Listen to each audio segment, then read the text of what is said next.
হঠাৎ করে ননদ এসে নিমন্ত্রণ করলো, বলল বৌদি সবাই মিলে কালকে আমাদের বাড়ি যেও। কিসের জন্য কি বৃত্তান্ত কিচ্ছু জানি না, তো যাই হোক গিয়ে বুঝতে পারবো আসলে কিসের জন্য নিমন্ত্রণটা করেছে। তো আমি আর ওই দেখো বাইকে যাচ্ছি। তো এরপরে দেখো ননদের বাড়ি চলে এসেছি, এসে আগে বসলাম, বসে তো সবাই মিলে গল্প করছি। তারপরে বুঝতে পারলাম ও ননদের ছেলে বউ এসেছে, সবাই মিলে একসঙ্গে খাওয়া দাওয়া করবো এটাই। তো যাই হোক বেশ মজাই হবে, লোকজন সবাই মিলে আত্মীয় স্বজন একখানে হলে যে কত আনন্দ হয় সে আর বলে শেষ করা যায় না, আর গল্পের তো শেষ নেই। তো এই দেখো আমার এক যা রান্না করছে, আর তাকে ঘিরে আমরা যে কতজন আছি এখানে।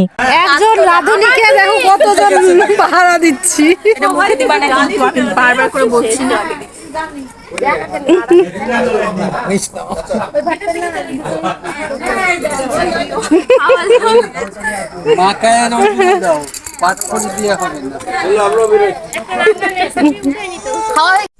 এরপরে আমরা আসতে নিয়ে দেখি বাজারে সিঙ্গারা ভাসছে গরম গরম। তো ছেলেদের জন্য সিঙ্গারা কচুরি নিয়ে চলে আসলাম।